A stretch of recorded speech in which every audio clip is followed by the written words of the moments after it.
Hi, Tony. Hello, everyone. It's cold and rainy now, not nice like it was yesterday and the day before and the day before that. We needed the rain a little bit, though. Yeah, but not the colder weather. No, we sure didn't. I was spoiled by those run of days.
Okay, it's 7 o'clock. Let's call this meeting to order.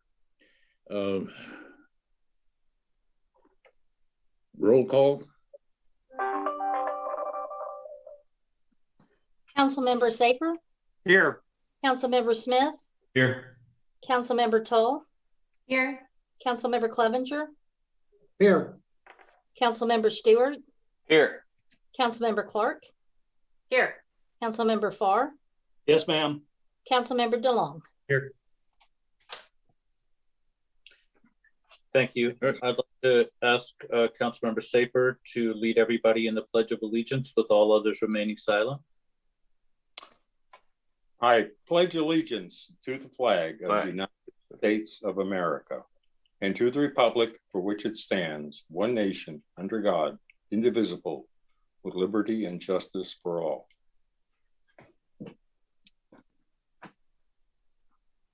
Thank you. The next item is the approval of the agenda. Are there any motions regarding the agenda? Councilmember Smith. I would ask that item 11 be pulled from the consent agenda for open discussion. All right, under our procedures, that would become the first item under regular items on the agenda. Councilmember Saper. I'd also like to pull number 10 and number 13. All right, so item 11 will be the first item under regular items. Item 10 will become the next, and item 13 will become the third under regular items. Are there any other changes to the agenda that council would like to make? Is there a motion to approve the agenda with those changes? So moved. Second.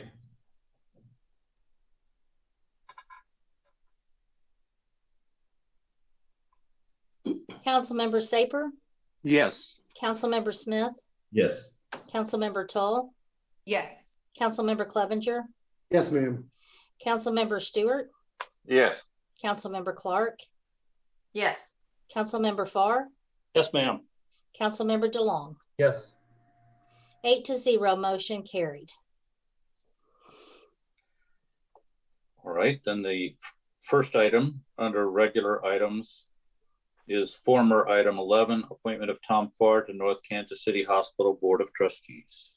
Councilmember Smith. I think we need comments from the public. Excuse me, you're right. Thank you. I apologize. The next item is comments from the public. Ms. Nakahodo, are there any members of the public who would like to speak to the council tonight? There are members that are visiting us this evening. Please indicate that you would like to provide a comment from the public by using the raise hand feature or *9 on your phone. Our first comment from the public is from Joe Gower.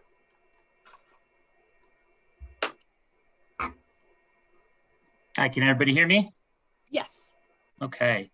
Well, I made it a point to send a letter to everybody and a link to a video driving tour that I did of the changes in question.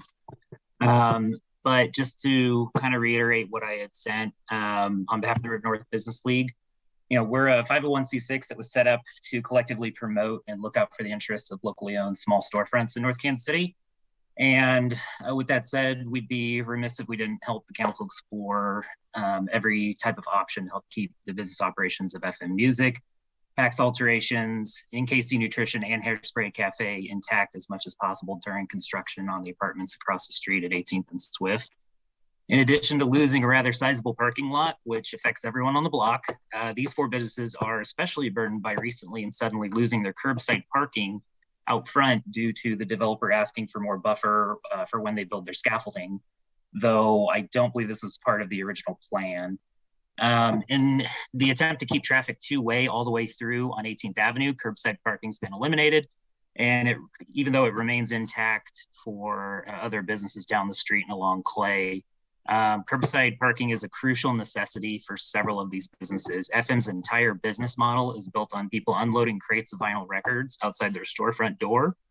They've survived upon 1 or 2 customers buying hundreds of dollars worth of records in a single visit, and those patrons are now asked to carry their haul about 1.5 blocks to their parking spot. PAX Alterations has many senior citizen customers that they're concerned about. NKC Nutrition is concerned about hazards involving deliveries, putting their flashes on and passing traffic, having to swerve into the oncoming lane to avoid that. And Hairspray Cafe moved here from the River Market because they needed accessible parking, and they really don't require much of it. But for the duration of the construction, possibly upwards of 2 years, from what I've been told, this strip will be an uninviting island that's accessible only by walking. And that's a burden that's not shared with any of the other public-facing businesses in town. I know these are small businesses, but if you're a storefront owner, you really have to ask yourself, what if this happened to your business? There was great care that was taken in thinking through a solution that didn't affect traffic going to other major destinations in the area any more than what construction has already caused in the first place. Where motorists will be inconvenienced slightly is in leaving the destination, oftentimes long after rush hour, which cuts the hassles mentioned in the memo from city staff down quite a bit, I think. I've put together that driving tour. Hopefully you've all had some time to watch it. The way that the recommendation goes is visitors to Chicken and Pickle Cinder Block, Restless Spirits, Paul and Jack's Calibration. They'll have uninterrupted access on their arrival from Burlington, Swift, and Clay. It would still be a straight shot no matter what if they arrive from the east or the west. But upon leaving, visitors would be greeted with some prominent do not enter and detour signs once they reach 18th and Clay, with a detour sending them up North Clay to Armour. This is a practice that's not uncommon for construction sites in downtown Kansas City, Missouri. Safety-wise, motorists will still have to be alerted to the do not enter signs, but the new solution would remove some very narrow two-way traffic on a road where motorists tend to not really watch their speed that much to begin with. From Armour, visitors can make an easy right to get to Swift, where they can continue on Armour to freeway access east of downtown, or they can turn right again to go south on Swift, returning to the main thoroughfare just before the riverfront near Big Rip and Hogjaw, where they can pick up part of America Bridge. I do that all the time. Residents here do that all the time, and Swift is relatively low traffic. Alternatively, a motorist can turn left on Armour from Clay to access the traffic light to help them get south on Burlington again without having to cross over multiple lanes of traffic.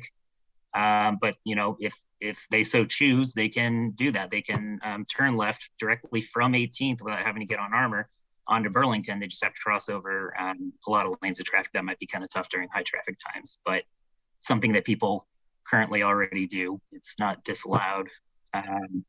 Should be noted that in addition to the approval of River North supporting the one-way on the construction block only plan that was listed as the possible plans in the memo, that our fourth board representative from Center Block does have some more to say about some trucking concerns with this method. And I think that Bryce is lined up to talk about that tonight. Although there are a few corners of this project that we've kind of been painted into with a long construction and a lot of different, items that were unforeseen. The big thing that we're asking is that the burden of construction, it's not unevenly distributed to the four of like the smallest storefronts we have here in town. We can't give relief to PAX, which is a longtime Northtown staple. What message are we sending to other small storefronts who want to pop up in Northtown about what our priorities are? Thank you very much.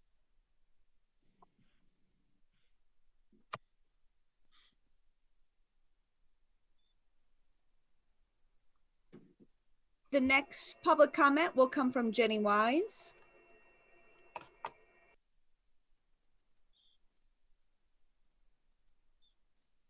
Hello, everyone. Can you hear me? Yes. Joe pretty much just covered everything that I was concerned about. These businesses, I just want to see. I want to weigh in and just say that they need some sort of help that could get the curb back for them.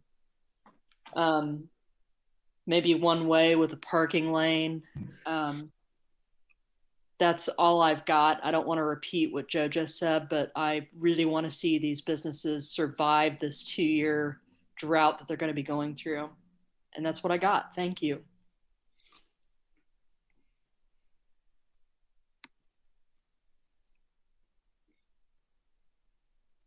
The next comment from the public will be Christy Rexby. Hi, can you hear me? Yes. Hi, my name's Christy Rajepi. I'm the owner at NKC Nutrition, and everything that Joe said was very much on point. We had the parking lot taken away, and so we were like really relying on that curbside. So that was, out of nowhere, and we're like, oh my goodness, now what are we going to do? We have a lot of customers that pull up, grab their drinks and go, especially moms and myself as a mom. Thinking like, if I'm going to go down there, I don't want to bring the kids in, it's like they want to grab their drinks and go. So they're just not going to come if there's not accessible parking. And my other concern is safety, because I've already seen it. Just the first day that those lines were painted, I was working behind the bar and there was a delivery truck parked out front.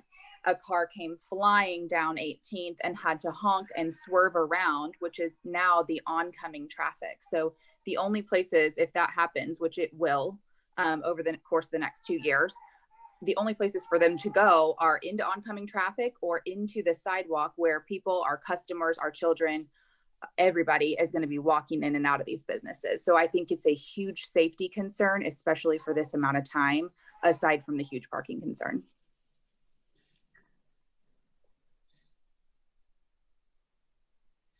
The next public comment is coming from Natalie George. Hello, can you hear me? Hello? Yes, okay, good. Hi, I'm Natalie George, owner of Hairspray Cafe. And just to add to, they've covered everything, but moving from the River Market where parking was a major devastation, and then having this glorious parking lot taken away from us outside, same thing, was at least relying on the curbside parking. We can no longer bring things in and out of our businesses. And everyone in this little building right here, we are all owner operated, so to not have parking is completely devastating. And then putting the signs, that was really nice, but putting the signs on 6 parking spaces down the block is still, you can't see them. The signs on our street, I think we're gonna have those problems like Chrissy said, because it's labeled wonky. It says parking with an arrow up, and then it says emergency vehicle only. Even emergency vehicles are stopping there to go into the shake shop, and it is creating something where they have to go into oncoming traffic. It should be 2 lanes one way. It's one little block. It would just make things more seamless. We could have our parking, we could have our deliveries. They put that trailer on Swift where there was more parking that could have been for us. Every other building in this area has at least parking on one side of the street, if not both, plus the lots that now we're sharing as well. We went to having not even one side of the street. And I know the weather isn't controlled by them, but these barricades have been in that street and they're hardly working in there. So it's kept us from having our customers knowing what they're doing. We got no notice on this as well. We didn't even have time to tell them where to start parking. And then you've got all these only 2-hour signs. You've got all these only after 5:30 signs. So not only are we trying to tell them where to park, they're coming in once they find parking. If they don't call while we're owner operating, doing our job, addressing those things, then they're coming in with the anxiety, am I going to get towed? Because it says 2 hours. It says I can't park there till 5:30. This is a major problem. And like I said, Christy works and owns it. I work and own it. My sister works besides me and owns it. All of us have worked together for 10 years and more at my shop. It's devastating. We just got here under 2 years ago and we survived COVID, and you hit us with this. It's like, do you want us not to stay in business at all? Like, can we just have 6 parking spots in front of us and not 6 a block away? When you get your hair done, I know you guys are men, but like, 2 women, you don't want to walk a block in the rain when you just got your hair done. It's devastating. And I'm trying not to be emotional about it, but it's really devastating. It's poorly planned. We need solutions. I'm not trying to be part of the problem. I'm looking for your advice. What can we do? Can they bring back some of the spots too they took on the end with their trailer? They just have stuff sitting here and nothing's even being worked on or done, except for early in the morning. Anyways, I also think without that lane being a lane to park in, now it's a driving lane against the curb. Well, once you get past Clay, it's back to parking. So these people it's creating these weird jams because people are seeing the lot is now gone. So they're turning around in the new lot. And then people are driving in what was the parking lane. Now they're behind a parked car because it's in the same lane. That the new yellow stripe they painted ends at Clay. It doesn't guide them to like kind of swerve over back into now the lane. There's all sorts of things, accidents just waiting to happen. And today I saw 3 cars parked there, not even in their car, not waiting for a shake to be brought out, nothing, like they just don't get it. They've been parking there so long. It needed some more planning and working together to kind of set everybody up to win, That's all. Thank you.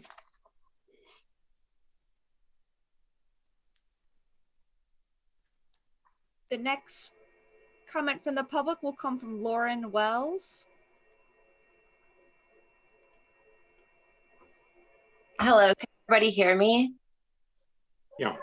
Awesome. I just want to thank Joe for advocating on behalf of all of these small businesses that are in desperate need of help from the city. We need to look at restructuring this somehow and immediately, really, to get these businesses some relief. I'd also like to see about taking a look at, if I don't know if there's any financial assistance that we can offer these businesses until we can get them a parking solution. I don't know how long they've been without parking, but I imagine it's taken some toll on their income. They're locked into leases, they have a loss of business, and I think it's just really important that we support them during this time, whether it's, opening up that road a little bit more, removing barricades until that portion of the construction begins, or offering them some sort of incentive, some sort of, compensation for their loss, because they never signed up for any of this. And from what I understand, they weren't given proper notice of it either to plan ahead. So I definitely want to see, is there financial relief available for them, and to what capacity, and how can we truly support these small businesses that are hurting, these long-term, small businesses that have been with North Kansas City for such a long time. It's just, it's really a loss for the community as a whole. Thank you.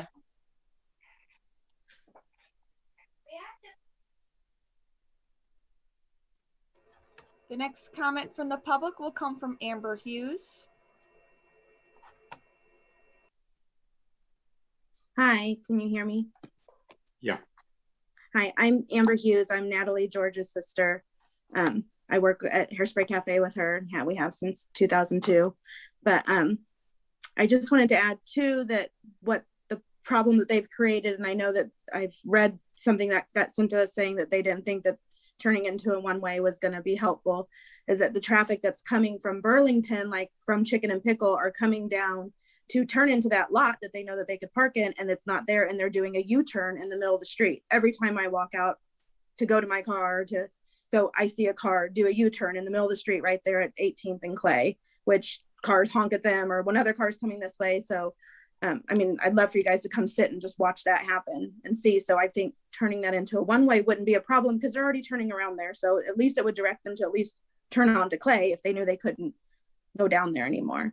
And also, I mean, our clients need parking. It's devastating, but all of us as employees need parking too. Like, I go and move my car every 2 hours because I have nowhere else to park but on the street where your 2-hour signs, because I'm not going to take my 6 spots that are for my clients, because my clients need to get there.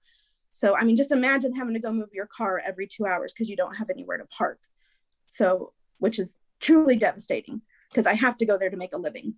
So, and I'm not going and parking down at the bowling alley parking lot, because I've heard of cars getting their Cadillac converters stolen off of it just a month ago. So unless you're going to provide security to watch our cars parking 3 blocks down where we can't even see them, that's not an option for us either. So that is all I have.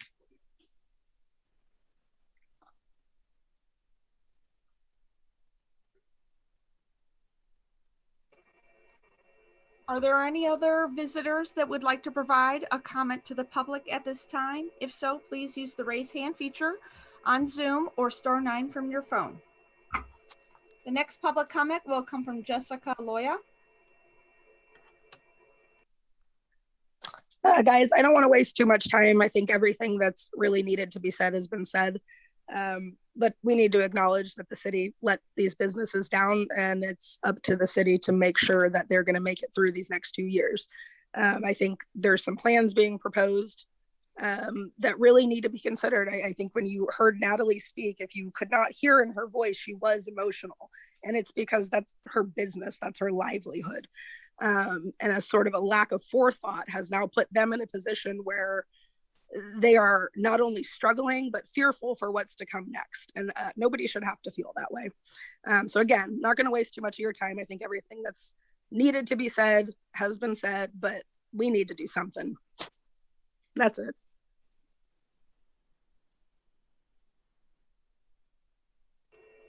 The next comment from the public will come from Shannon Wheeler.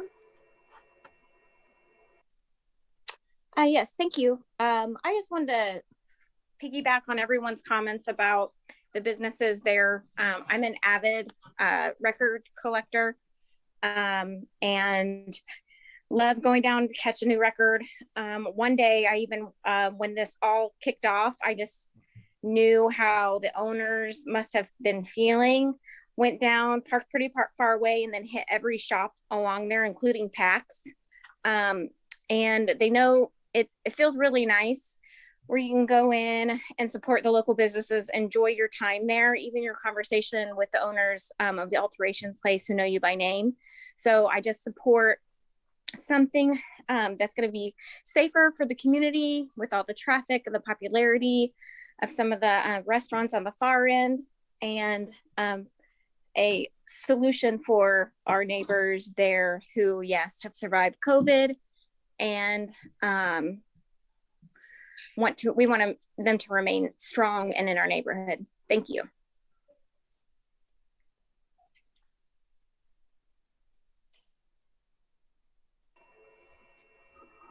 If there are any other visitors that would like to provide a comment, please use the raise hand feature on Zoom or *9 at this time.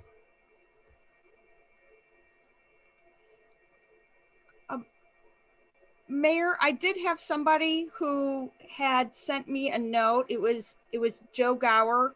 One of the business owners had contacted him very late that they had a family emergency, and he was wondering if he could read that business owner's comments, even though he's already spoken.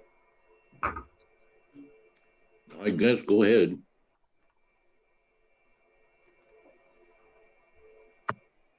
Sorry about this. I should have included this in my comments. And actually, I don't have a prepared statement from him. Obviously, if you follow him online, he's had a lot to say about it. And he did want to be here today to kind of further talk about the impact on his business. But there's a family emergency, which is keeping him from doing that. And then also on top of that, Pax Alterations was going to speak tonight. I think that she's having some technical difficulties getting locked in.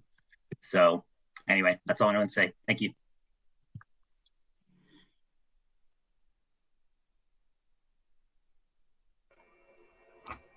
I'm going to kind of do a last call for comment. Most everybody in our attendee list has provided a comment, but if you are joining us in the visitors area, in the attendees area, and you would like to provide a public comment, please use the raise hand feature or *9 at this time.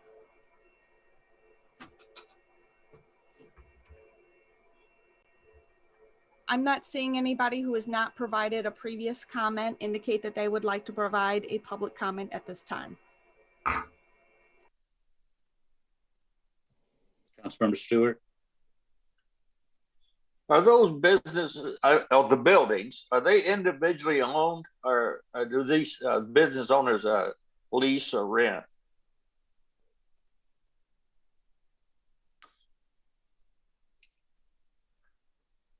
I'm honestly not sure. I'm not 100% positive of the answer to your question, council member. So Well, the main thing I want, are they owned by NT Realty by any chance? No. Okay. No. I was thinking they could use that big lot right behind them, but they're not. Okay, that's out the door then. Yeah, they're independent businesses, and the building is owned by another entity that's not NT Realty. The only thing I would make sense with if they was NT Realty, then they could park behind them and come down that little alley. But that little thought's gone.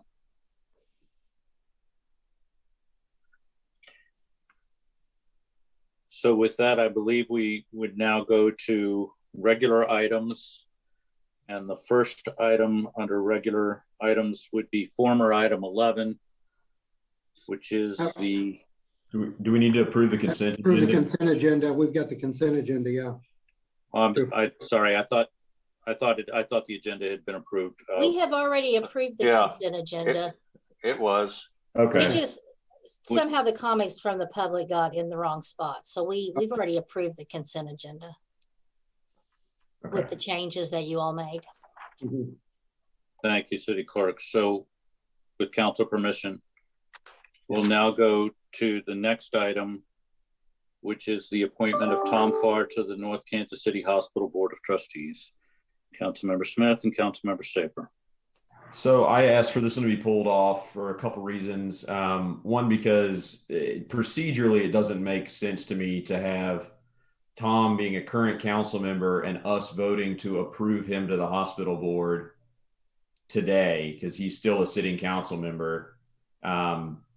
The only way I see that being possible is that if he resigned like at this very moment, then we might be able to vote on it. But until that point, there's no way we can vote for a sitting council member to be on the hospital board. Can Mr. Barzee weigh in on that? Even if Tom was set to resign tomorrow, I don't think that still clears it. Mr. Barzee? Just trying to Hi, everyone. When this was discussed with me, I was trying to make it simple for everyone. Obviously, the mayor has the authority under our city code to call a special city council meeting. And if that's what everyone would prefer, then I'm sure the mayor would be glad to do that, and he could call one for whenever. We have several items I know that people were concerned about, not so much me, but others, on the agenda this evening, where they felt like they needed an entire council present for those items to be considered. So trying to just put things together. I'll take the blame for it being the way it is. Certainly Mr. Farr was willing to have resigned prior to this meeting. That's a fact.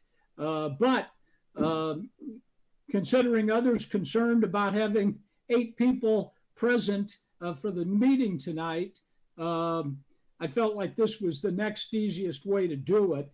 But technically, Councilman Smith, you are correct. I mean, I understand what you're saying. And so probably the only, unless you folks are concerned about it, then the mayor certainly could call a special meeting a day or two later.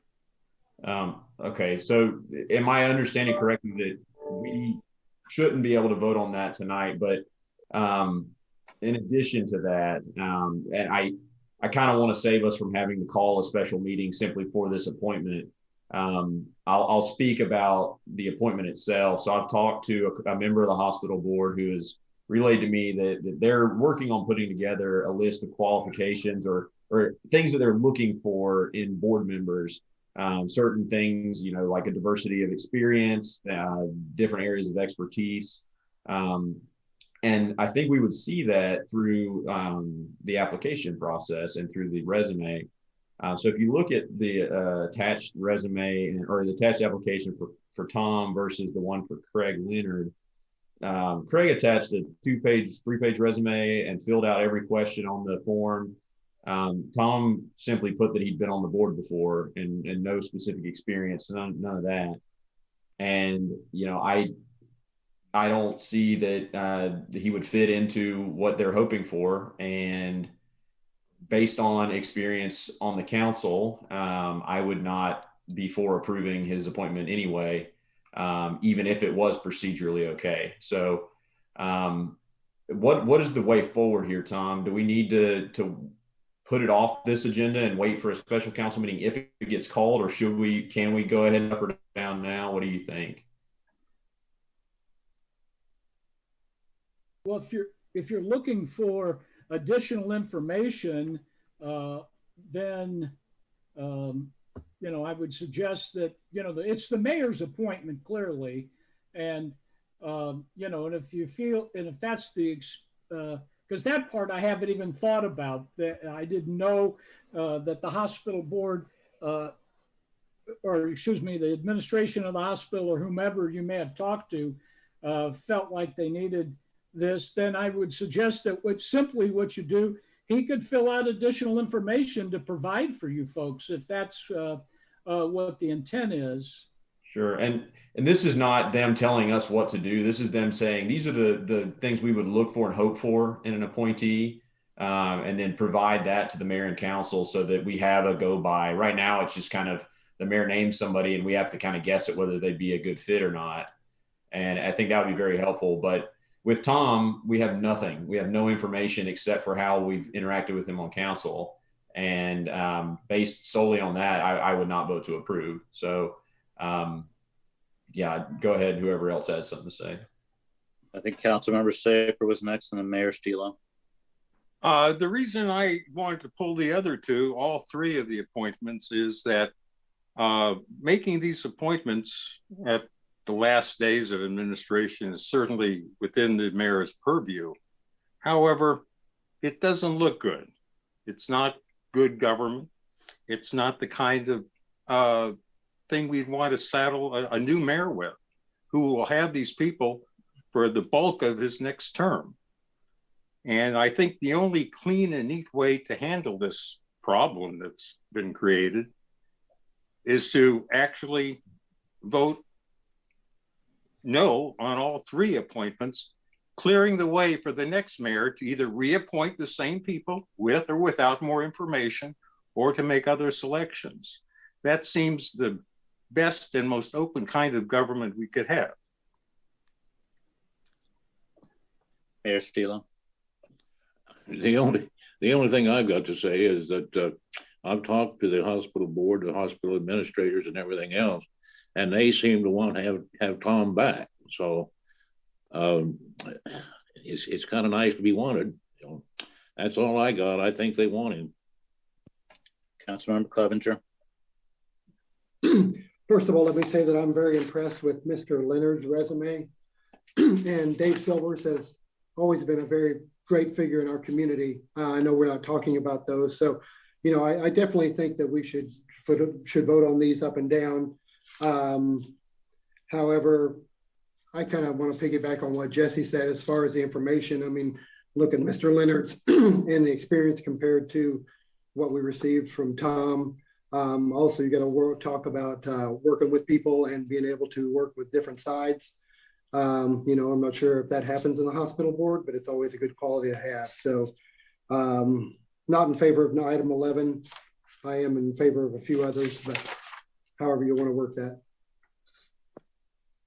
Councilmember Clark, were you asking to be recommended? Or? Yes, yes. I was going to say, I also spoke to a pretty notable person on the board who has just recently retired a position. She did mention that the administrative staff had supplied the mayor or office of new qualifications they were looking for the board that included senior business management, accounting, marketing, healthcare, business owners, educators, some high-level management positions. They're moving in a direction that is really focusing on strategy more than just checkoff lists and task lists. So they are looking for strategic planning experience and capability. And that was a big indicator that we've got to evaluate the next, you know, set of residents that we consider, because as of now, it's resident based. You have to be residing in North Kansas City, but we also are looking for that higher caliber. I did feel like Craig fit the bill pretty well. As well, in reading especially the difference, the striking difference in the application. And so I would agree that that's something we have to strongly consider going forward, because this is a major business for North Kansas City that we can't just really rely on sort of a quick chicken scratch of I've been there before, and then someone else wants to put forth a major strategic effort and resume to say, hey, I've been there, I'm willing to kind of go into the ring. So those are just my thoughts. Is there any other council discussion? Councilmember Stewart? Yeah, I think I can see through some of this. I mean, Jesse, this is personal animosity. And don't deny it. Oh, come on, don't shake your head. I know better. You know, Tom has stood out, me and Tom, that's been against a lot of the stuff you younger people wanted to do. And you don't like Tom. I'll never believe it. Councilmember Clark. Rick, I know you mentioned Jesse, but we tend to all kind of get lumped together. These are separate conversations. I literally talked to someone that was just honored that was on the board, and I don't want to misrepresent them or expose them, but they wanted to be clear that there are qualifications that the board is now seeking for the hospital, period. That's just it. I don't care who's on there, but I do care when someone who is existing on there that is moving along says, we've got to do better. They're looking to go in a very specific direction. That's all it is, from my opinion. Councilmember Smith, and then Councilmember Stewart. I'll respond. It's not personal at all. I've talked with board members. They told me the same thing Amy said. It's not who they're looking for. And it's the mayor's appointment, but it's our due diligence. It's our job to take this seriously and check with who they would be working with. And, you know, they watch these council meetings. They see the interaction here. They see how people hold themselves, how they prepare for the meetings. They're not asleep at the switch. So take that as you will, but this is, if we're going to vote it up or down, we may as well do it. Councilmember Stewart. Well, you both say you talk to people at the hospital. I don't doubt it. So has the mayor. Do you doubt that? So, you know, is the hospital board telling you all something different?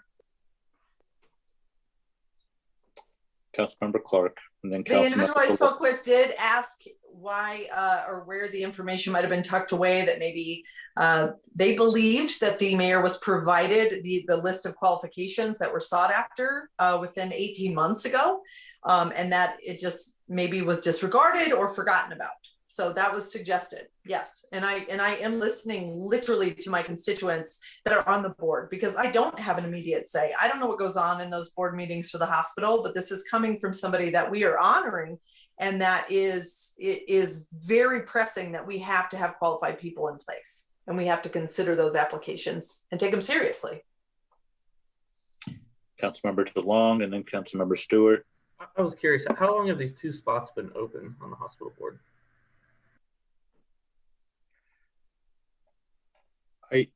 I think one of them's fairly recent and the other one has been vacant for a while, but I couldn't give you exact times. Councilmember Tall. Excuse me, Councilmember Stewart, and then Councilmember Tall. No, go ahead, Lisa. I was just going to say, I know because John Barnes is on the board and has emailed me, it's been over a year.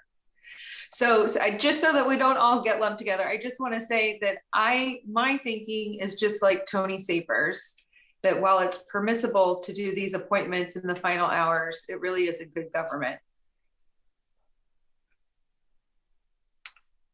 Are there any other council member comments?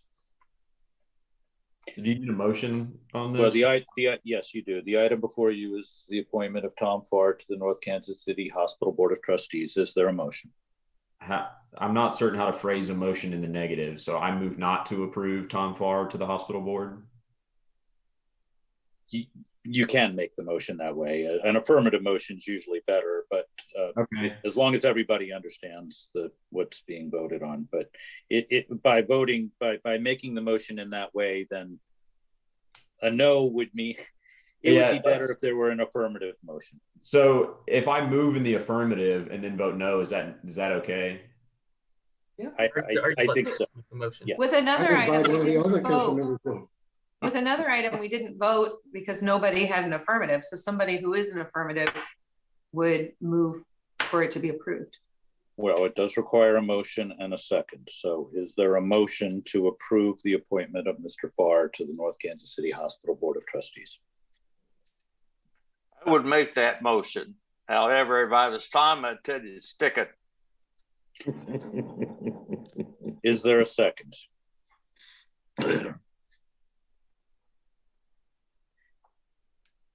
So it would appear that the motion dies for lack of a second. So then would I make a motion not to appoint? I don't think you have to, sir. No. So the motion simply dies and you would move on to the next item on the agenda. Okay. Councilmember Stewart. Yeah, you folks are going to have a hell of a time filling slots. Brian, you're going to have a heck of a job. There's a lot of boards, treating people like this. Please don't call me. Not that you would. The next item on the agenda is the reappointment of the city treasurer, David Silvers. Is there a motion? Councilmember Saper, and then Councilmember Clevenger. I would again reiterate and restate that it's bad government to make these appointments in the last days of administration. It's possible, but it doesn't look good, and it sends a wrong message both to the businesses and to the larger metropolitan area in which we are, that we would do this. And I would hope that we could vote down all three. We've done one of them, and the next two give the new mayor a chance to either appoint the same people or different people who will be on these jobs for well into his administration. That's it.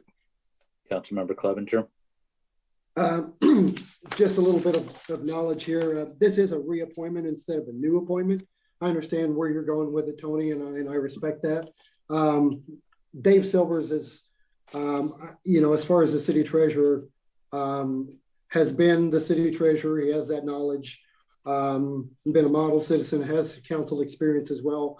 I know in his applications before, whatever, he's been very detailed. And just like with Mr. Leonard down below, you know, it's someone that I think is qualified. So that's just my 2 cents. If it came up for a motion, I'd certainly motion for David Silvers to continue. But that's just my thought. Councilmember Smith and then Councilmember Tall. Yeah, so Tony, I totally understand where you're going with that. The trouble is it sets a weird precedent, right? So where do we draw that line? Is it at the last meeting? Is it a month before the last meeting? Is it 2 months? Because these are long terms. Yes, they'll be 2-3 year terms. But if we say it's not okay to appoint at the last meeting, which is very much Mayor Steelo's right to do, then do we say the previous meeting he couldn't appoint and the one before that? It creates a weird cutoff. So he has 2 years or 4 years as mayor to make appointments. We can agree or disagree with those appointments, but procedurally, this is in bounds. Whether it's good or bad governance, that's up to the council to vote on these motions. But it creates the question, where is the appropriate cutoff for a mayor to stop making appointments?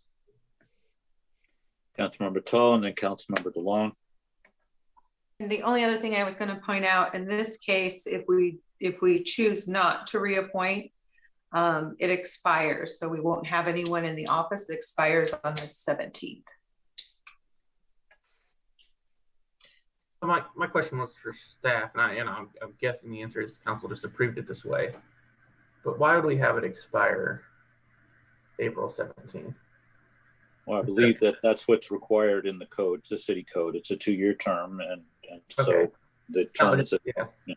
Okay, just you look at the calendar on this, and it's a Saturday, 3 days before the next meeting, where you would have new council in. But no, okay, if that's I believe it's 2 years from the time that the appointment was previously made. Perfect. Okay, thank you. Mayor Steelo. It takes a little, trying to find somebody to take city treasurer's position is very difficult, but good luck. Councilmember Smith. I would move to reappoint David Silvers as city treasurer. Second.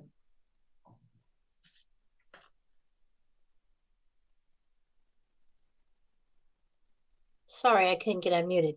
Councilmember Saper? No.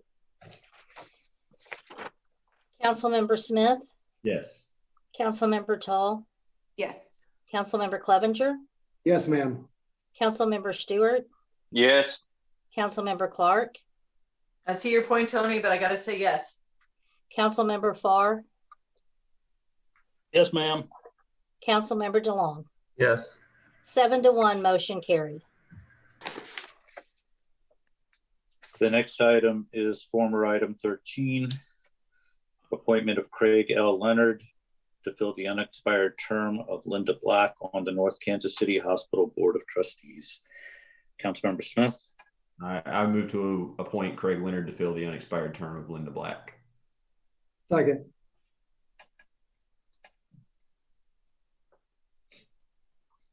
Councilmember Saper? No. Councilmember Smith? Yes. Councilmember Toll? Didn't do the comments, but Craig, you look like a great person, but I'm going to say no just because it's the last day. Councilmember Clevenger? Yes, ma'am. Councilmember Stewart? No. Councilmember Clark? Yes. Councilmember Farr? No. Councilmember DeLong? Yes.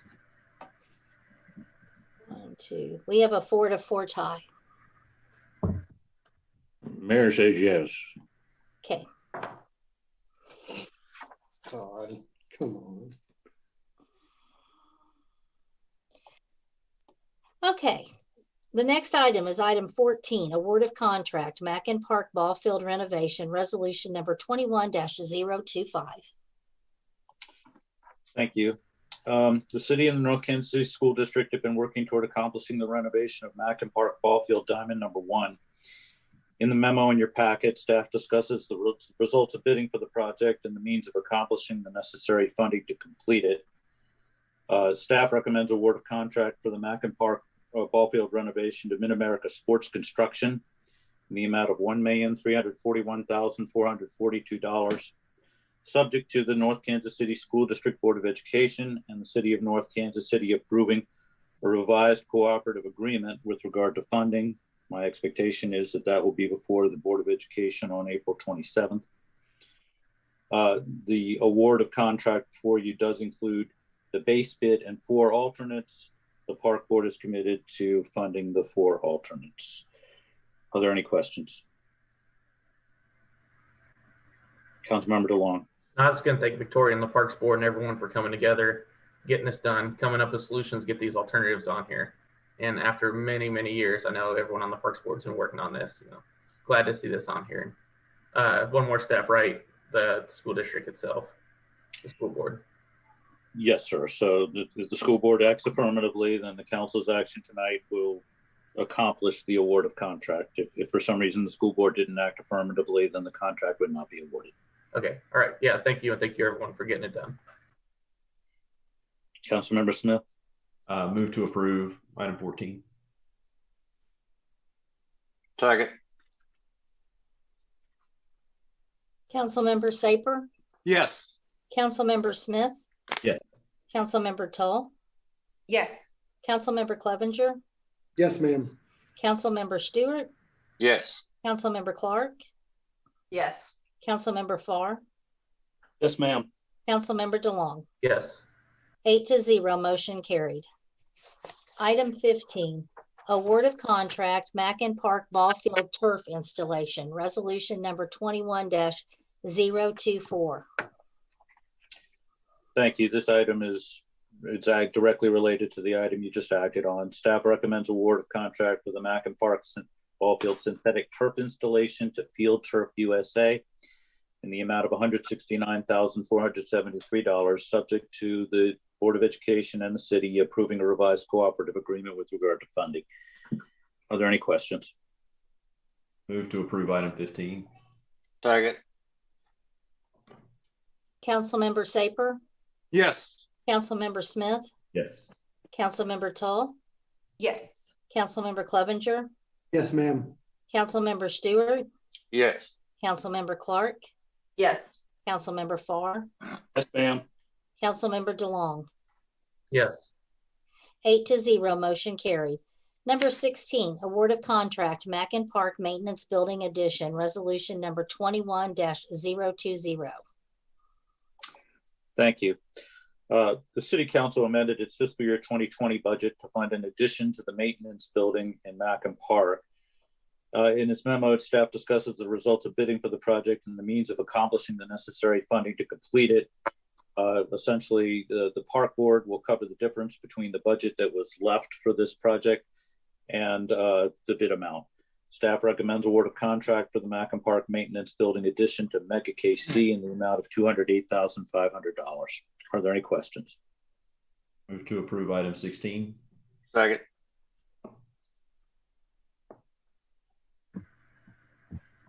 Councilmember Saper, Yes. Councilmember Smith, Yes. Councilmember Tull, Yes. Councilmember Clevenger, Yes, ma'am. Councilmember Stewart, Yes. Councilmember Clark, Yes. Councilmember Farr, Yes, ma'am. Councilmember DeLong. Yes. 8-0, motion carried. Item 17, budget amendment, Mackin Park Ball Field renovation, resolution number 21-022.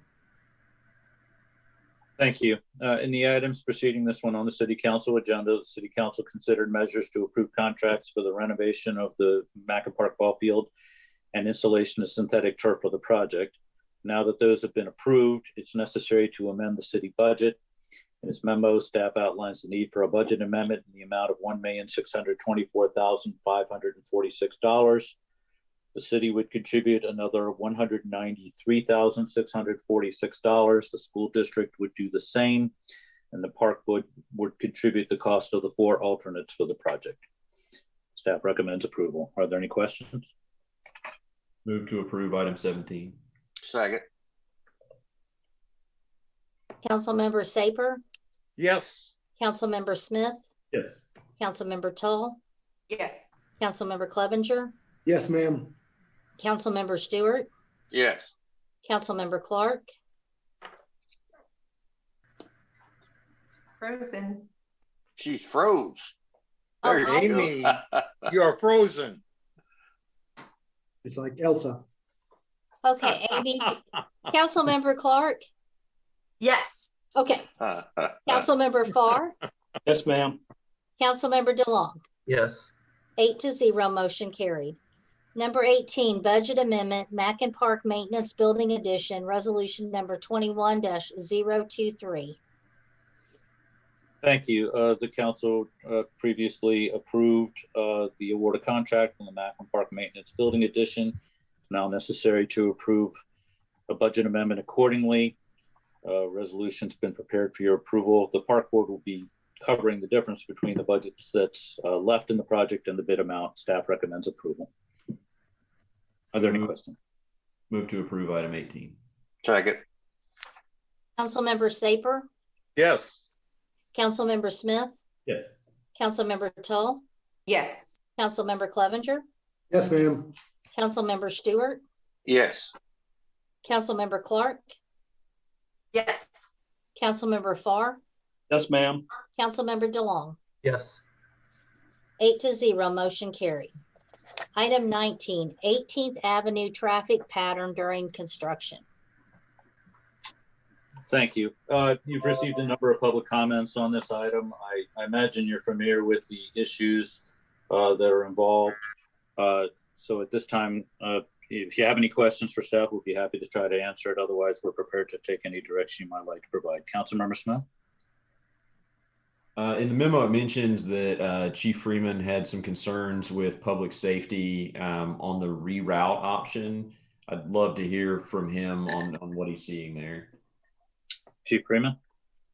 Thank you, sir. Yeah, when this issue came up, Mr. Berlin just asked my opinion on public safety for potential one-way from Swift to Clay, and just going out and making personal observations.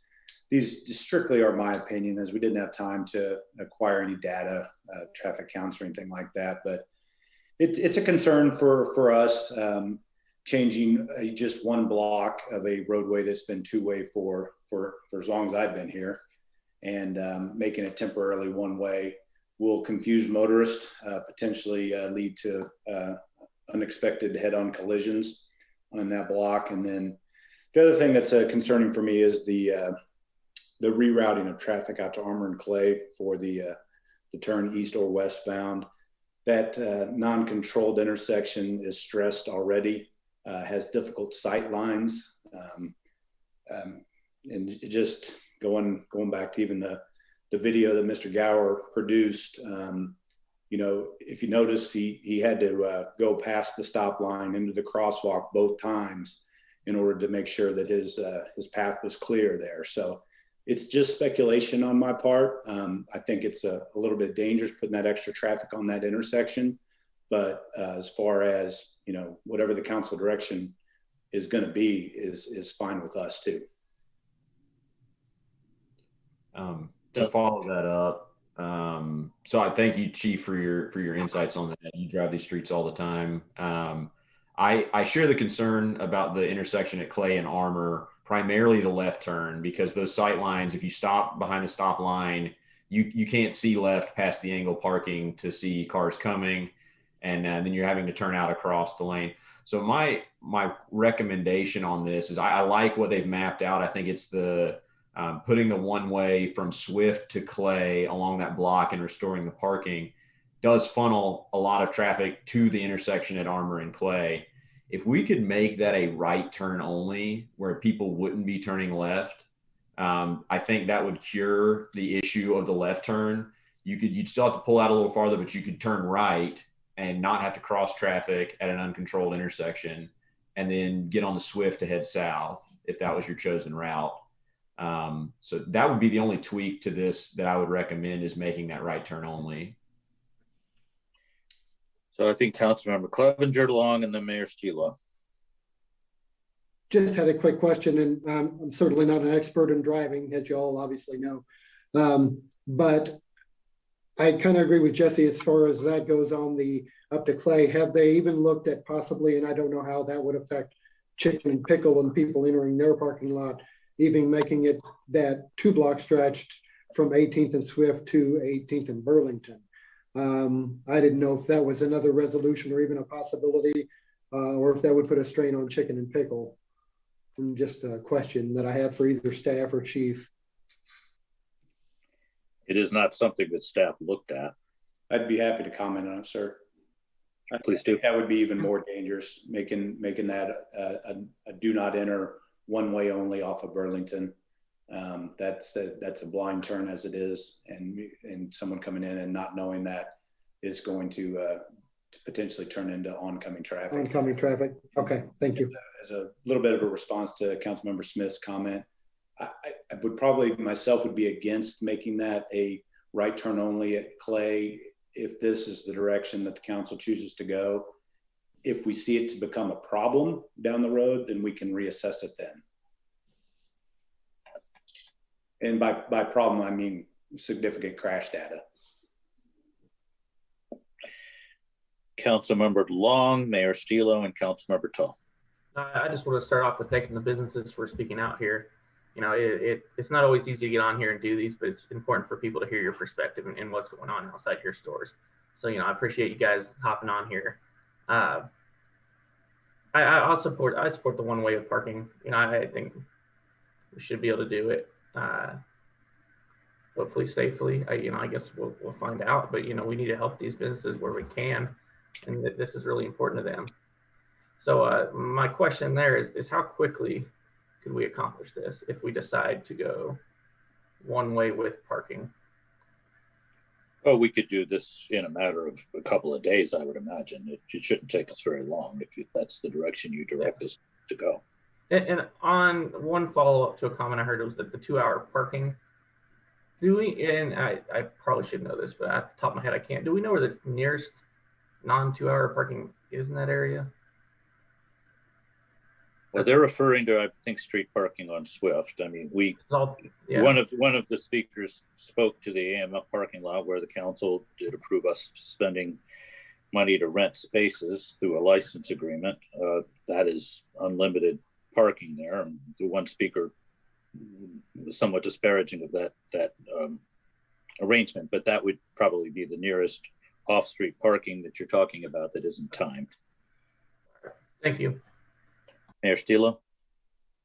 Yeah, well, I'm not an expert on all of this, but I do think that we have people that work for the city that know how to fix this. I totally agree with the businesses down there that they've been put under some real duress, but I think it's up to us to fix it.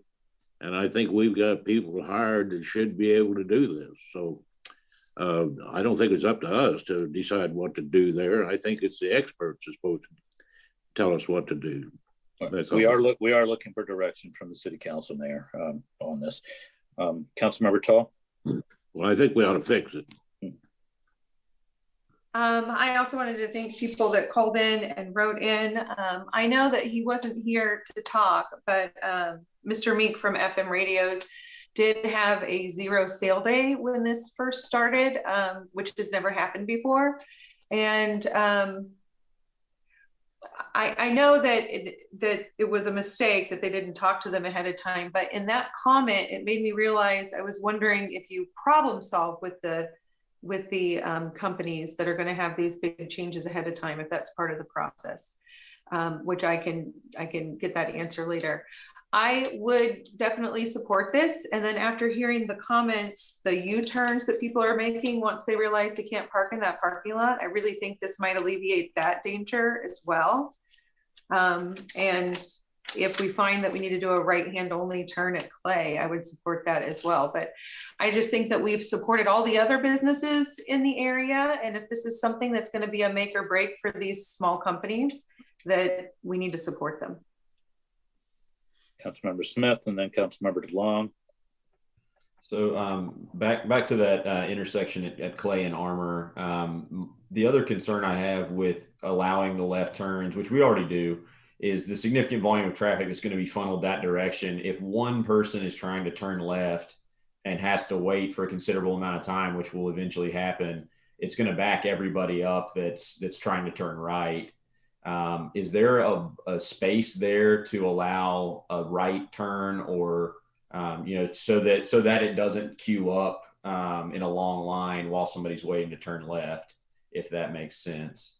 And then second question to that, the 2-hour parking signs on Swift, we have in the past voted to remove those. Could we temporarily, during construction, remove the 2-hour limitation on those spots on Swift to give these employees some closer parking?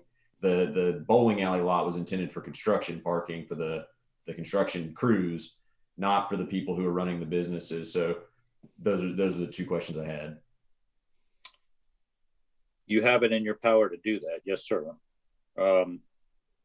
I don't know if there might not be unintended consequences. I'm not sure what those would be, but you certainly have the ability to do that if you so direct. Yeah. Okay. Councilmember DeLong. I would just wonder on that, if you don't start getting construction people start parking in those anyways, get there even earlier in the morning, and then you're able to sit. I don't know how you'd fight that or control that. I mean, that just thinking off. I don't know. What the one thing I say about that is that the developer and the contractor have committed to using the AMF bowling parking for construction workers. Okay. So they have made a hard commitment to do that, and we take them at their word that they will be doing that. We'll be watching in case they don't. Okay. No, I appreciate that. I saw that a little bit with the school district where they're supposed to be in certain areas, and then you get your subcontractors and your other subs, and everyone's just kind of, the message doesn't always make it. And by the time, you trickle down through all those sometimes weeks later. But but thank you for that. And then the second part is, I'm seeing it here, 20-month construction period. So that it would be anticipated that they need this area during that entire period. Yes, sir. The area blocked off. Okay, thank you. Councilmember Stewart. Yeah, a couple things. The 2-hour parking, I think originally was to keep employees from parking there 8 hours a day. It's just kind of like Brian brought up on the construction people. And, I'm sure they'll make an effort, but it was originally just because employees would park, and be there all day long. I think that's originally where the time limit came from. I didn't realize that, like the hair place, I didn't realize anybody would need a 2-hour parking until my wife lost her car this week to repair, and I had to take her to the hair salon, and she said, come back in 2 hours and get me. So I understand that, and I feel bad that we wasn't even told about this problem coming up. At least I wasn't. Did anybody else hear about it? I don't know. And on Clay and Armour, oh my God, there's no good way. I mean, you can have a birthday waiting to turn right, off of Clay, and because you can't see the traffic coming from Burlington. And to make a left turn, gee, many Christmas. I don't know the fix there. I don't think there's room for like a left turn and a right. I don't think there is. But, it's always been a problem there. And I don't see a fix for it, especially as long as there's nose-in parking on Armour where you can't see around cars. So that's all I got. Just for the record, sir, we did supply a memo to the council on March 8th in which we outlined the steps that were planned. Councilmember Tull. I just wanted to let Stephen and maybe Kim know that Amy was booted out and she's trying to get back in. So she's currently trying to get in if you see her in the waiting room. There she is. Okay. Councilmember Stewart. Yeah, I know we were told about a month ago or so. I'm in early in this project. I didn't realize that that would be a problem on the 18th. It's not that I'm saying that staff didn't tell us last month or whenever it was. This discussion actually didn't occur between staff and the contractor until about a week or two before we wrote the council. It just hadn't come up before that time. Councilmember Smith.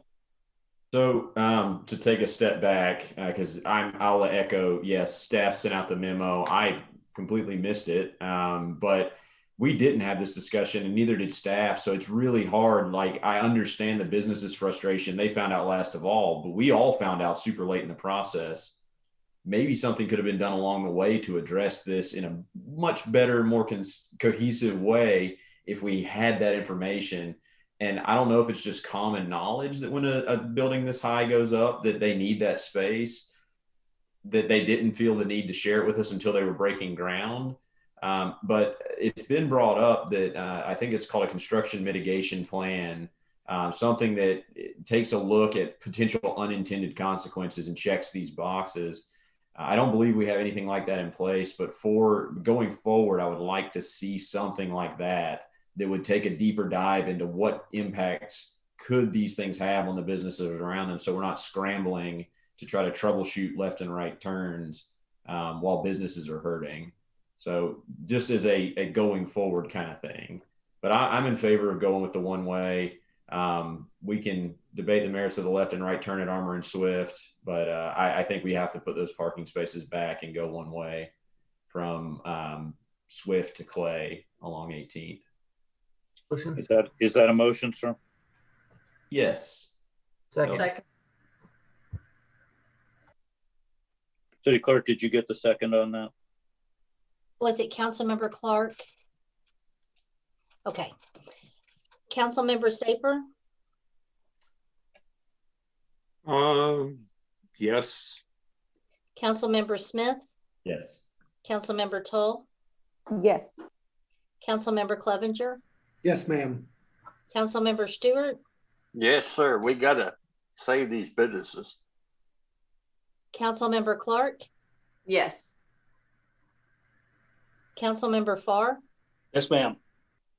And Councilmember DeLong? Yes. 8-0, motion carried. Item 20, approval of questionnaire regarding development. Thank you. At its meeting of February 16th, the City Council indicated its desire to conduct a special meeting on development in North Kansas City on May 25th and to obtain public input in advance in writing. At its meeting of March 16th, the City Council reviewed a draft online questionnaire submitted by staff and supplied input for changes, and now presented for Council final approval is the second draft of the questionnaire incorporating the input provided by Council. Councilmember Smith.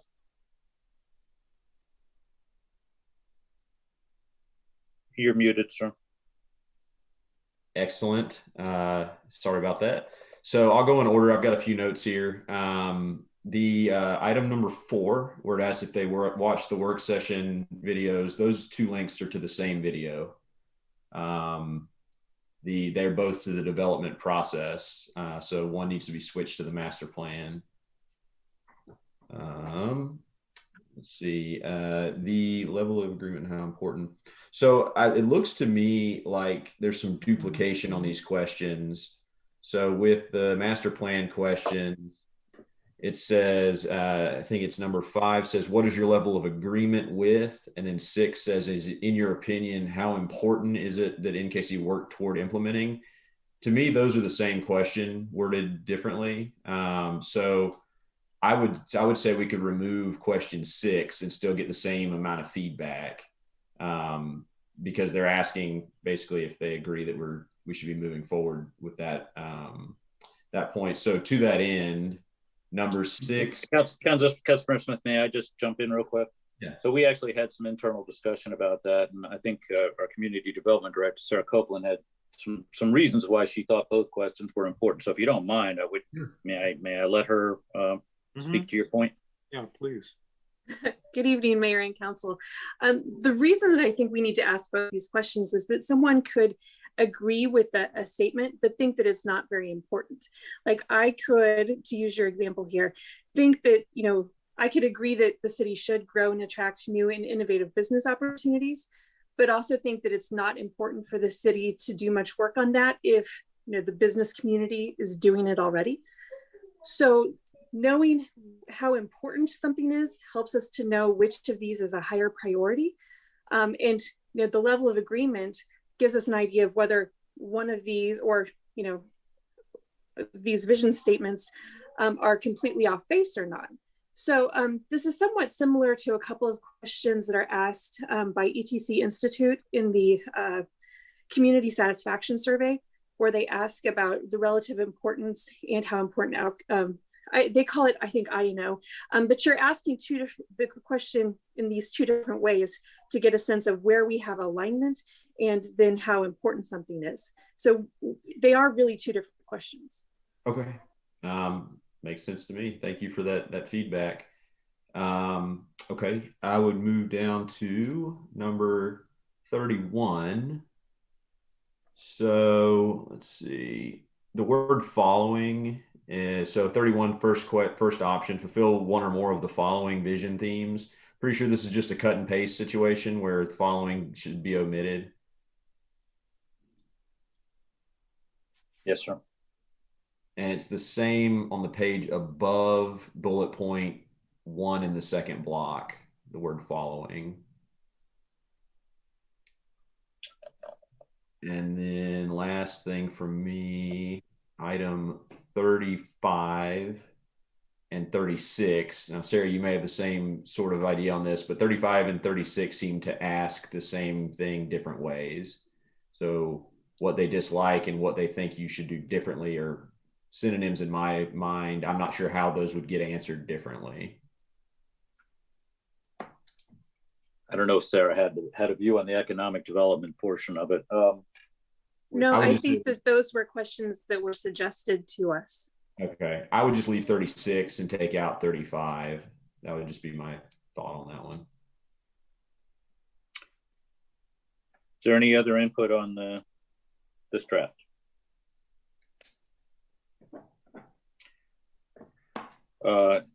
Would somebody like to make a motion to give staff to direction to approve the draft with those changes? Move to approve the draft with the proposed changes. Second.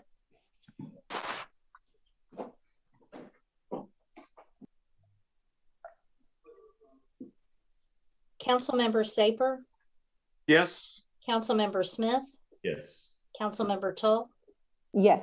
Councilmember Clevenger, Yes, ma'am. Councilmember Stewart, Yes. Councilmember Clark, Yes. Councilmember Farr, Yes, ma'am. Councilmember DeLong. Yes. 8-0, motion carried. Item 21, discussion of permeable pavement for 16th and Clay parking lot. Thank you. I'll call on the Community Development Director, Sarah Copeland.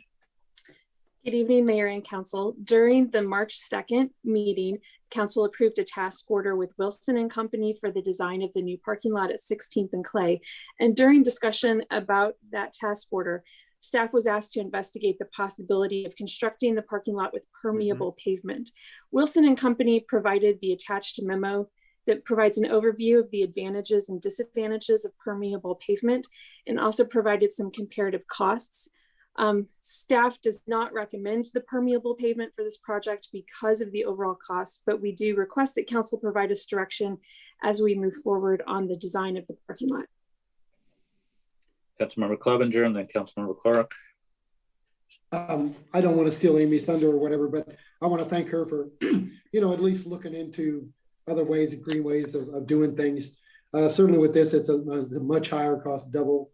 And also, not only that, but for maintenance and our maintenance equipment and having to get new maintenance equipment. But, I appreciate her bringing it to our attention, at least to discuss. Councilmember Clark. So this won't be a popular received message, but I can't help but just focus on the last line. Lifetime operation and maintenance costs would require more, but those weren't mentioned or covered. I think the more we're aware of how long it takes and what life cycle are we looking at? Are we hoping this parking lot's going to be there for like 5 years or 25 years? Because I do have, it's just time got the best of me, but I do have, I pinged one of my landscape architect friends that has studies for life cycle costs for 25-year life cycle costs and how overall it shows a savings against maintaining asphalt and things like that when developing a parking lot. So it's just something to be aware of. I'm not aware of our life cycle costs right off the go because they weren't provided. It's just that upfront cost, and I think we do kind of get stuck on that sticker shock. And I know that things are expensive. I don't like for things to be more and more expensive, but I think it's just that sustainability approach and that what does it look like over the span of time that we're hoping that it exists, unless we've just thought that maybe this parking lot's just going to be there for 5 to 10 years and then we'll think of something else. Or that's just my thought on it. Is I do feel like the big piece that was missing for me in this analysis was against lifetime costs of maintaining that parking lot. Councilmember Smith. Amy, do you know what drove the costs down over the lifespan? Because from what I've read in this memo, it seems that everything is more expensive: installation, maintenance, ongoing. Is there a reason that the pervious surface is less expensive over 25 years? It's more in what it helps avoid as far as stormwater management. As we know, one of the biggest expenses in our city is maintaining stormwater lines, pumps, digging out to replace those sorts of items. And I think with us being in essentially a floodplain, it's just really looking at the stormwater management. I know there was mention of the clay, the dirt that's there versus like replacing it with, more permeable dirt. I'm just trying to pull up because my friend got me a host of articles that walks through expense comparisons, like the patching. And again, that's where it would kind of come into play of what we do as a city. And I would almost say, Pat Hover, like, what have we had to deal with? Or Tom Farr, you mentioned a particular parking lot that had pervious surface. I don't know which one you were mentioning and kind of what was the breakdown of that one. You said it didn't work.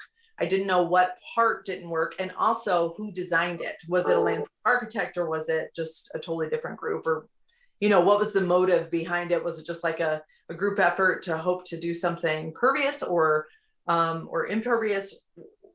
I guess I just don't have all those details. I'm trying to pull up this article until I lost all internet for a moment. But they basically compared those side by sides. So installation, detention. So it's always like upfront costs for permeable surface.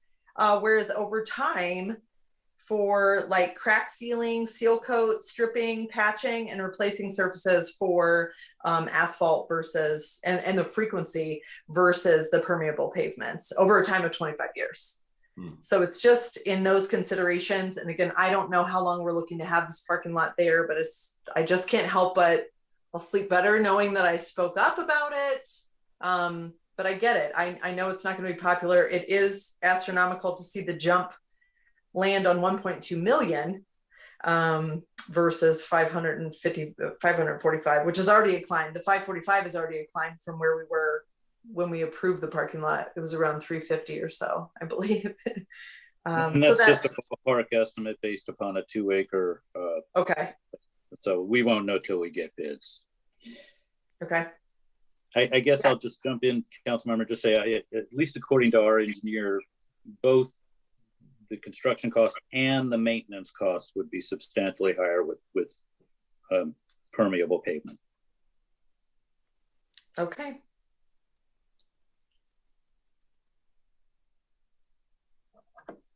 Is there any other council member comments?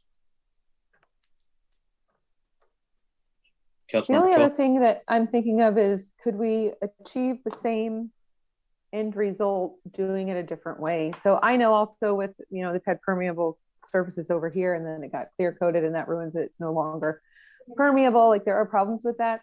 I know that there are rules and regulations for how much green space you're going to have in the area. And I don't know if we could look at just increasing that green space area as opposed to doing the permeable surface to go above and beyond what the code requires. Community Development Director Copeland, do you have any thoughts? We could certainly do that, but you need to understand that there would be a trade-off in the total number of parking spaces if you increased the amount of landscaping that was part of the project. That's like, obviously that's absolutely true. So, and we're not the only ones. We may only be able to do it on the side that we own, but going from 87 parking spaces to a joint 300 and something parking spaces makes me feel like that would be a financially better decision to manage wastewater and add a little more green space than doing a permeable surface that's finicky, difficult to take care of, and may cost more upfront. This seems kind of like a win-win to me if we looked at that, although it's not a decision you could make today because we're not the only players. So I just was thinking of other ways that we could achieve that water. Where's the water going to go? Right. The other thing you might want to keep in mind is that the area that we're talking about is all impervious already. So everything that we add for landscaping is a net reduction because it's all paved except now. For the BNSF. So the BNSF area, that entire strip is a gravel and dirt strip. So it is true for where the building is, and you're taking all that down, and you're probably going to already put in more green space than the BNSF strip. But I mean, I've been down there and looking around. It just seems like the most economical way if we wanted to add more green space or add more places for the water to go would be just to increase our green space. I don't think it would take a lot, but it was just an idea as a less expensive alternative. Sure, we could certainly do that if that's council's direction. Councilmember DeLong. I think that's a good point. Lisa brought up, not just for stormwater, but something else that's in this memo that's important, the heat island effect. So, making sure you have some more, coverage just to reduce the impact of that. That's it. Thank you. Other comments? Councilmember Clark?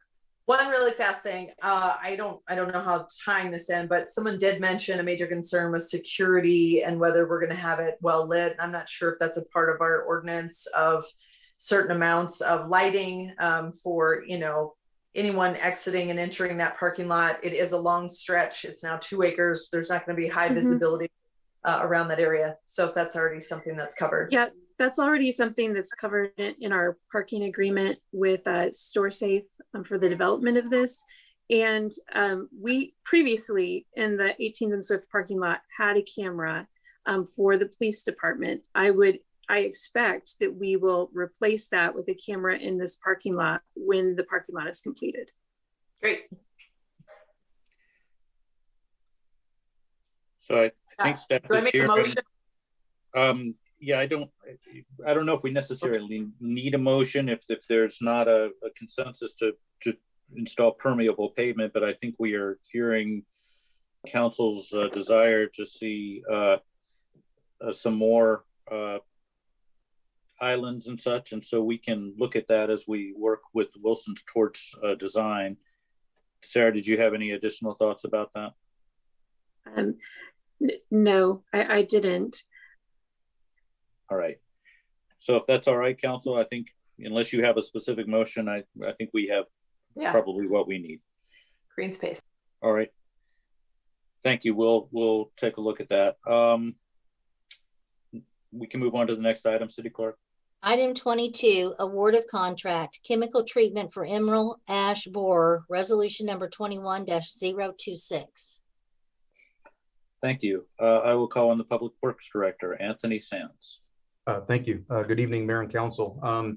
This contract for consideration is for the treatment of city-owned ash trees to help fight against the invasive emerald ash borer beetle.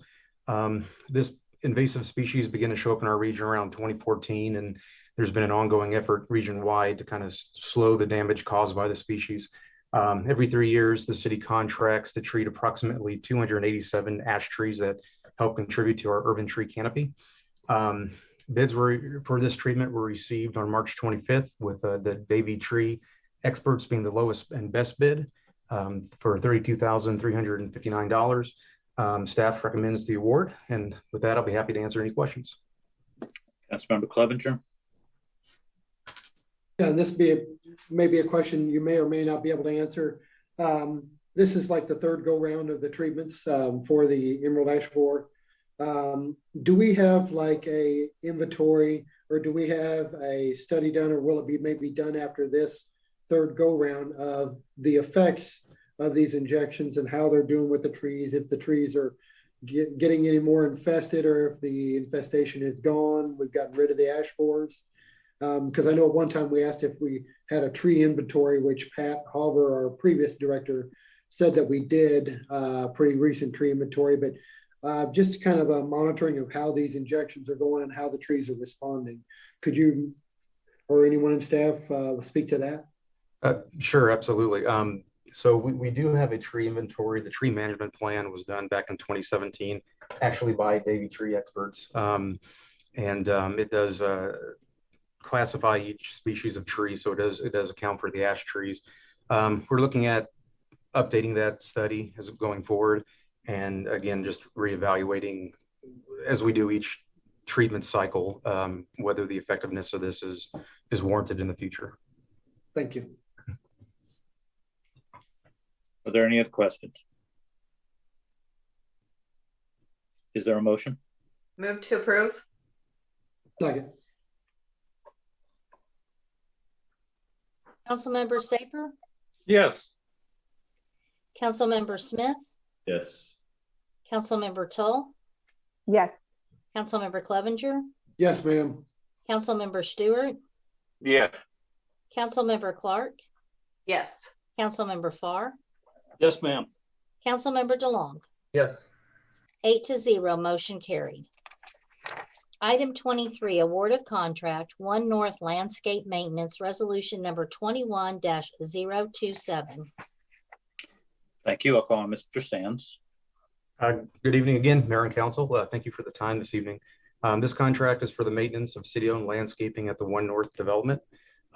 This includes routine seasonal landscape services, mowing, tree, shrub trimming, mulching, and weed removal. Again, we accepted bids on March 25th, with CMJ being the lowest and best bid for $18,500. Staff recommends the award, and again, I'll be happy to answer any questions. Councilmember Saper and then Councilmember DeLong. Why is this different in terms of landscaping improvements and maintenance, different than other parts of the city, which I understand the city departments take care of? I'm sorry. Go ahead, Anthony. This contract is specifically for the One North development. The items there are a little different than the other parks that we take care of. There's just some different elements that this one warranted its own landscape company. Can you elaborate? Without knowing too much of the history, not too much farther than that, but Eric, did you have any more? Yeah, we did put a special plan in place for One North when it was constructed, because we do want to make sure that it's looking good. And so we've got irrigation systems there, and we've got various kinds of shrubs and trees. And so it's got a particular plan in place. And so we've always just did that one out differently than we have for other work within the city.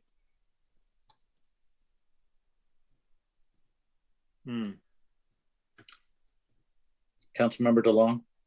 So is this part of, and I feel like I asked this probably last year, is this part of what will eventually be paid for by the CID? Yeah, so we believe so. We actually have begun the discussions of that with the developer as recently, because now there is a more substantial part of One North after the last year that is developed. Before that, it was almost entirely just city owned, but now in the last year, there is more development. So we've begun having those discussions with them. It's still not generating a whole lot. The CID still isn't generating a whole lot of revenue. It's largely just old Chicago at the moment, but we have begun those discussions, and we do anticipate that we'll be getting a plan together where the CID will be taking on a portion of those costs here in the next year or so.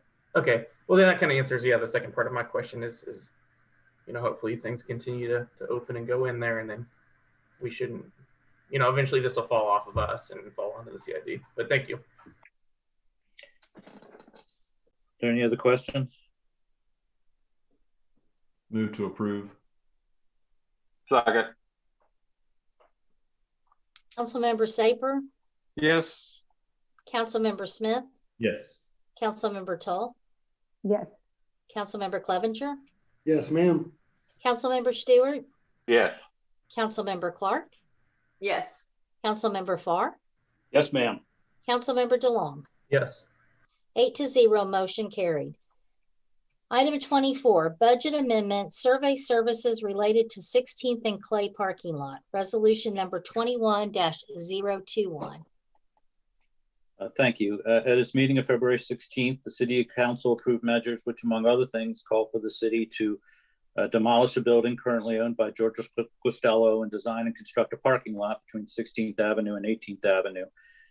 Now before council is a budget amendment to pay for 2 items related to surveying that are necessary for the development of that parking lot. Staff recommends approval. Move to approve. Second. Councilmember Saper, Yes. Councilmember Smith, Yes. Councilmember Tull, Yes. Councilmember Clevenger, Yes, ma'am. Councilmember Stewart, Yes. Councilmember Clark, Yes. Councilmember Farr, Yes, ma'am. and Councilmember DeLong. Yes. 8-0, motion carried. Item 25, renewal of contract with Westlaw for computer-assisted legal research. Resolution number 21-019. Thank you. I'll call on the City Councilor, Tom Barzee. Good evening, Mr. Mayor and members of the City Council. Before you this evening is an annual contract renewing the city's contract with Thomson Reuters that provide Westlaw. It's my source of access. It's in lieu of having a large library, let's put it that way, like they used to have. The benefit, by the way, they forgot to increase our fee last year. So really the fee we're paying this year is the fee we were supposed to have paid last year. So I'll be glad. I have more details in the memo. If you have any questions, though, I'll be glad to answer them. I like that. I like that negotiation there. Move to approve resolution number 21019. Second.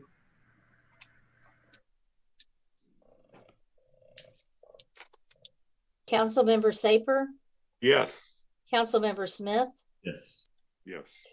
Councilmember Tull, Yes. Councilmember Clevenger. Anything for Tom? Is that a yes? Yes, that's a yes. Councilmember Stewart, Yes. Councilmember Clark, Yes. Councilmember Farr, Yes, ma'am. and Councilmember DeLong. Yes. 8-0, motion carried. Friday in the Park Agreement, resolution number 21-028. Thank you.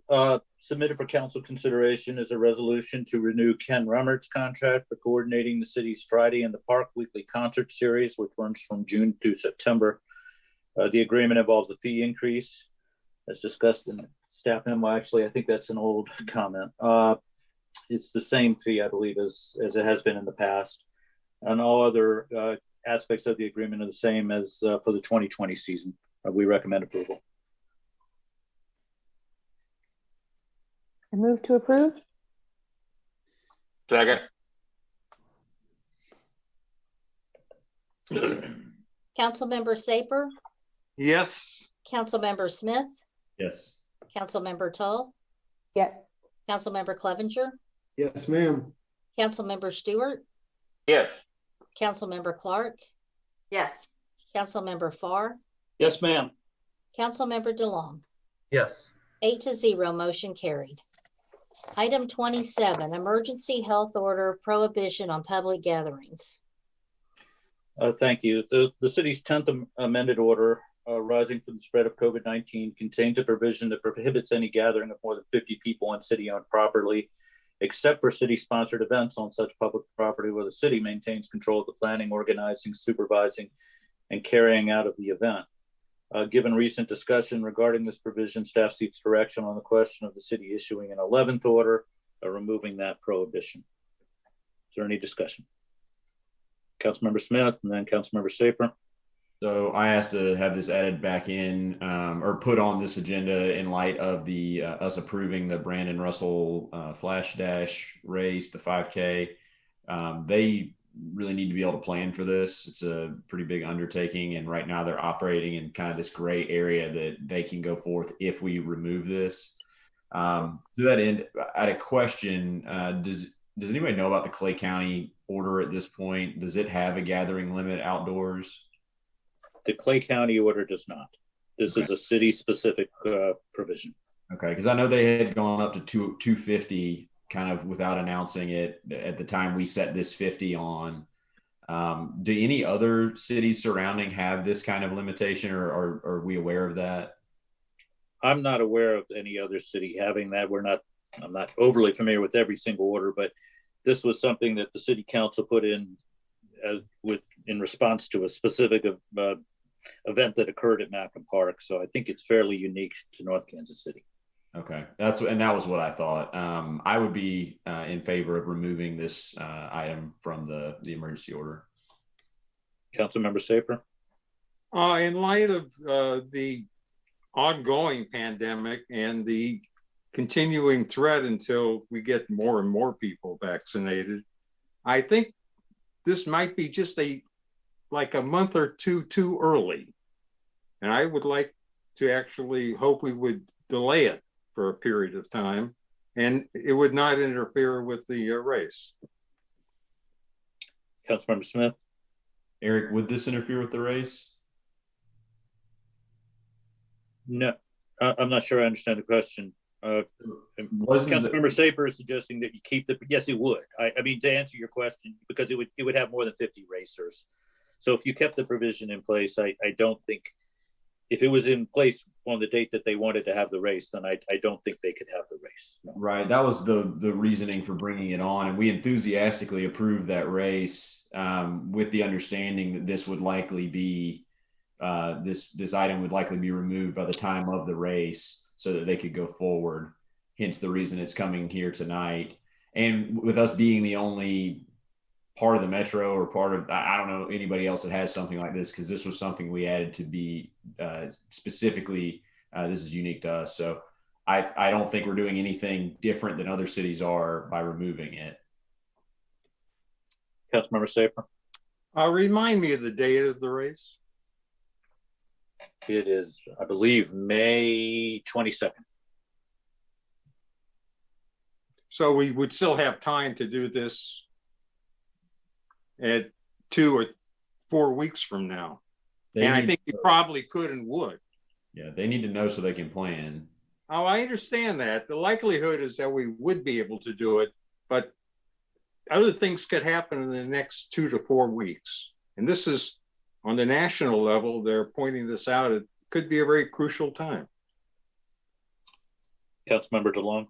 Yeah, I would always hate to do this to the event, but we could always reinstate something like this. If you have another gathering, just like we did at the park that really kicked this off, you know, they had that graduation party, I think, and there's all those throngs of people. I mean, if we're seeing stuff like that, then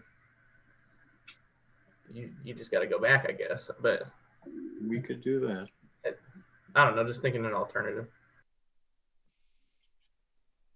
Councilmember Stewart.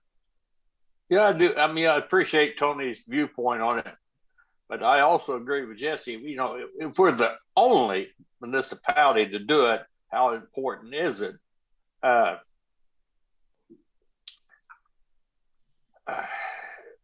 don't know. I think and I agree with Brian. I think we can go ahead and drop this, and we can reinsert it. We can always add on it, you know. So, but I don't know. You know, the nation, that 50 people thing, you know, that's pretty restrictive. So I think I'd be for removing it now with the option of reinstating if we had to, if the pandemic gets worse in our area. You know, it's getting a resurgent real bad in areas, you know, they had like spring breakers. I mean, you talk about thousands of people getting together with no mask and stuff. And I think the doctor said that at the assembly places, he would still be in effect, you know, mask and things like that. And once you take off, you're not going to be that close to each other, I don't think. So anyway, I'd be in favor of going ahead and removing that. Councilmember Tall. I'm muted, sorry.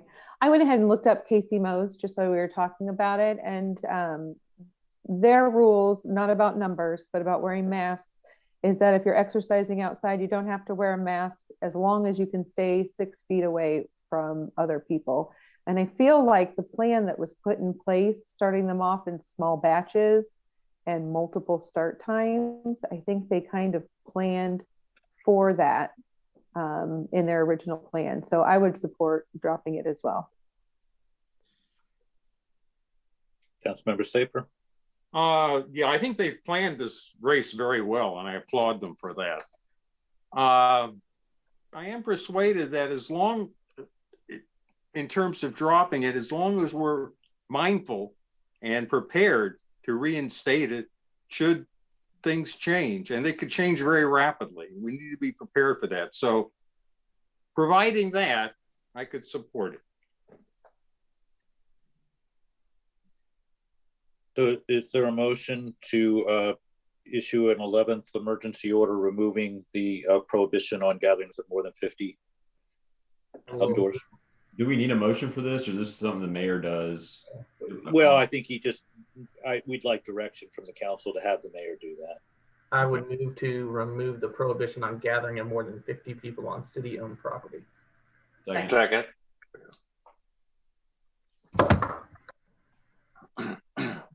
Councilmember Saper, Yes.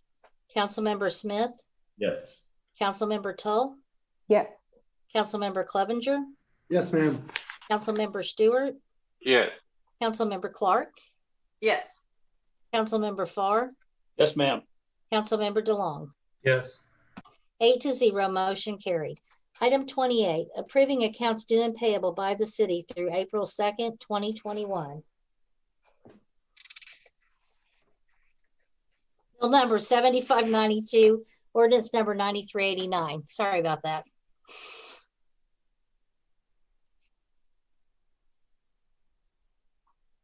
The first reading? No, there we go. First reading. Second.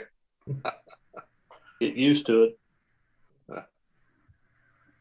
An ordinance authorizing payment for certain accounts due and payable by the city through April 2nd, 2021.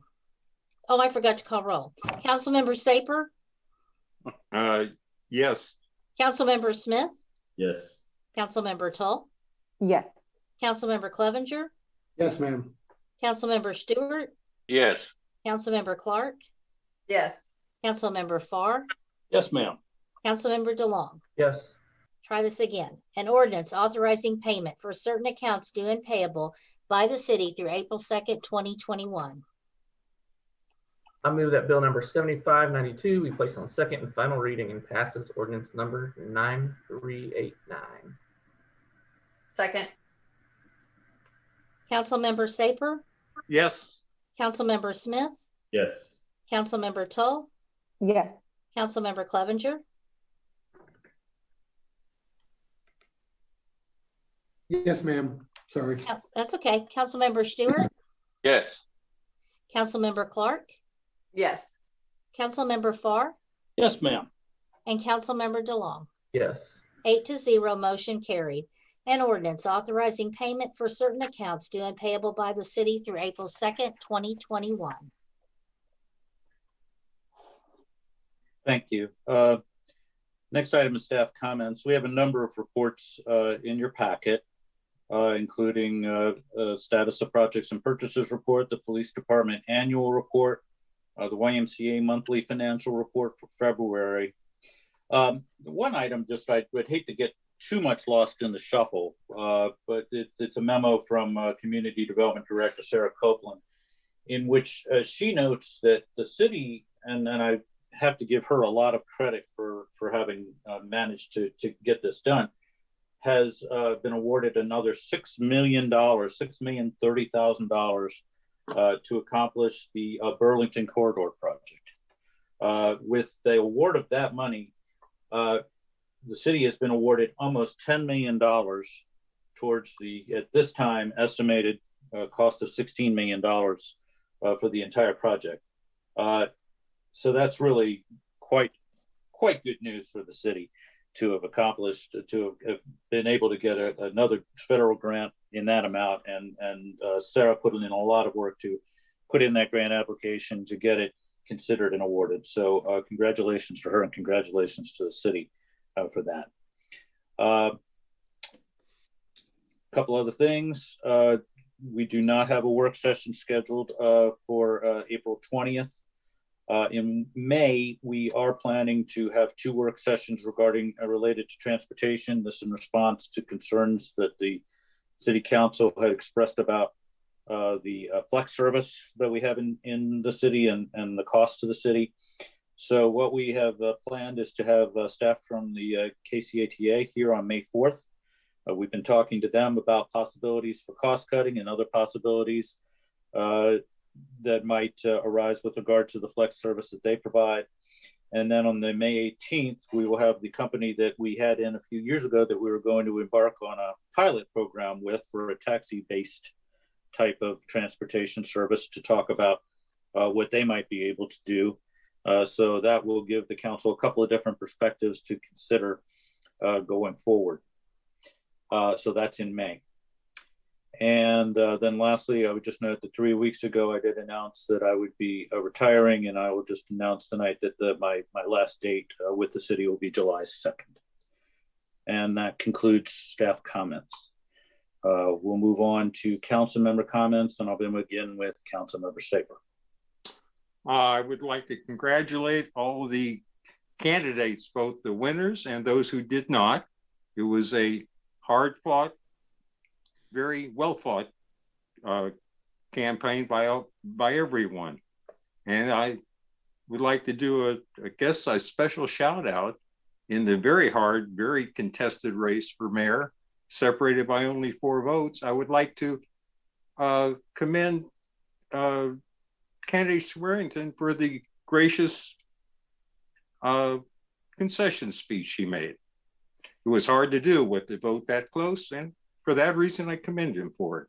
And again, to all the candidates who did not succeed, this should not be the end of your interest and service to the city. There are many, many other things we can all do together.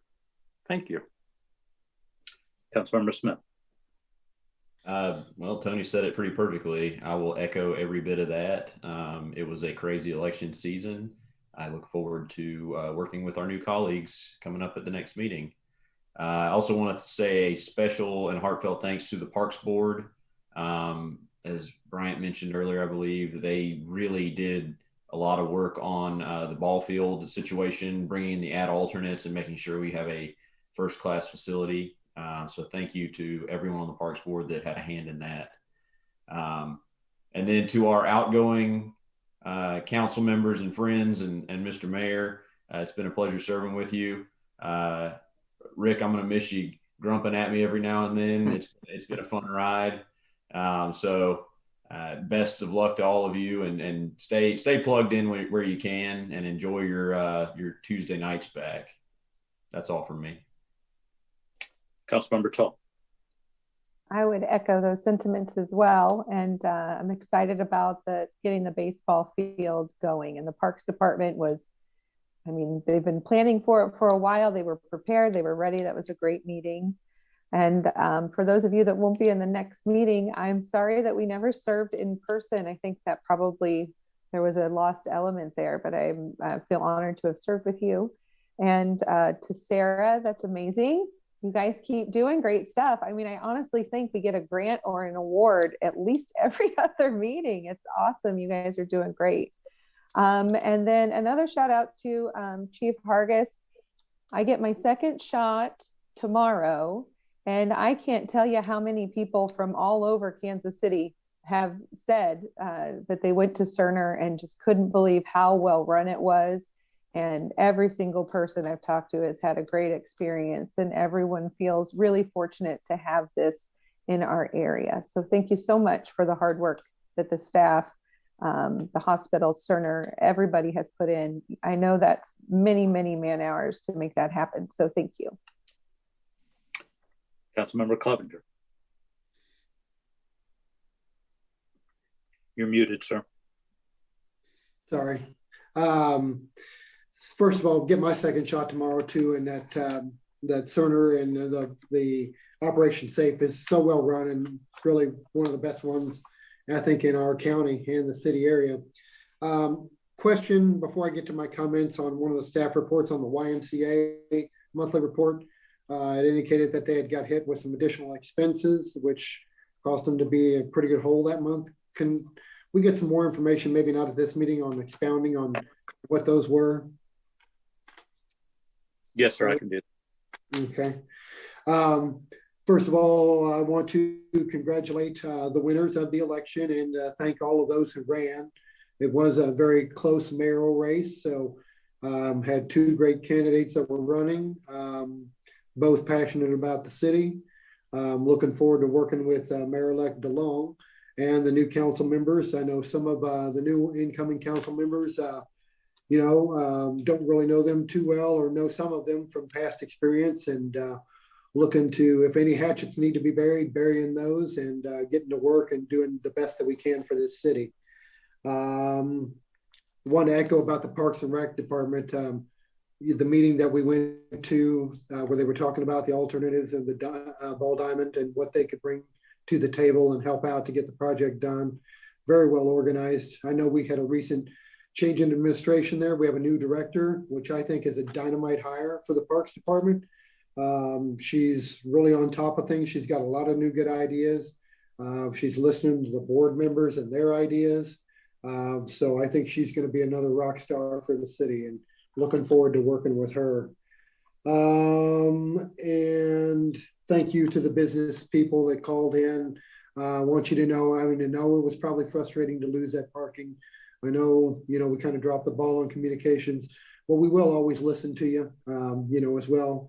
Got to have that balance between business and residential, and we will always listen to our businesses and do what we can to support them. So I'm glad we worked that out tonight too. That's all. Councilmember Stewart. Yeah, I think if anything we was taught on this election is when people say, I'm not going to vote, my vote don't count. Boy, they should have watched this election. So a couple of the races was really close. I don't think I've ever seen the mayor race this close before. But I wish everybody good. I know I've been a grump at times. My wife says just my nature. But I've always really respected your opinions, even though I don't agree with them all the time. And I wish you the best. And actually, tell Lisa we will be here on the 20th for the first few minutes of that meeting. We have to vote on some stuff I found out today. But anyway, I wish everybody the best. It was nice meeting everybody at the park board. In fact, I don't think Amy recognized me at the meeting, but anyway, that's all I got. Councilmember Clark. Rick, I would never pick you out in the lineup. I was so thrown. Completely enjoy. I echo everybody. There's so much. I really appreciate the community involvement tonight, sending messages in. We obviously always want to listen to our businesses, and I felt that emotion from you guys. I can't imagine. And we hope to do better next time. And we definitely always value your input. So thank you for putting forth the effort of calling in and sharing those. And Parks Board, excellent deliverable. I did write a note, Rick, I want to watch you play softball. So I think you should invite us to some of those softball games. I got to see this guy. So I can start to really be able to pick you out in the lineup. And again, kudos to Sarah Copeland on the grant monies. Way to secure that. That was new for me tonight. And of course, Don, thanks for helping me drain my bank account. Running against you was very expensive. You know what? You put up a freaking good fight. I honestly thought you were going to take me to lunch. Now I got to take you to lunch. So, but yeah, congrats everybody. Councilmember Farr. Eric, it's been my pleasure to work with you for the past 8 years. I'll miss you. Crystal, you kept me on the straight and narrow. I'll miss you too. And I'm just going to go home to ones that love me, my wife and my dogs. I can always count on them. Thank you. It's been nice working with you too, Councilmember. Councilmember DeLong. It is always easiest going last here. Congratulations, everyone, on the election. Councilmember Stewart hit it dead on there. you know, we haven't always agreed on a lot of things, but you always have an appreciation for everyone's unique perspectives and how they see things. And that does help move the needle and help shape, you know, how we think and how we go through these items. Second one, Burlington, 9.8 million. That's a huge number for us. That's fantastic. Thank you, Sarah. Keep it up. There's room for some more. We can cross 10. Will be great. No, I truly appreciate all your hard work on that. And that's just a fantastic number for the city. And with that, that's it. Mayor Steele. Well, really, like's been said, I've appreciated everybody's help and guidance through these 8 years, and I'll be watching to see how you carry on. Thank you a lot. Goodbye.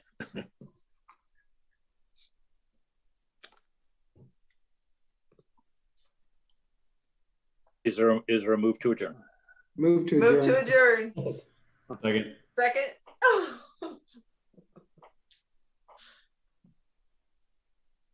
Councilmember Saper, Yes. Councilmember Smith, Yes.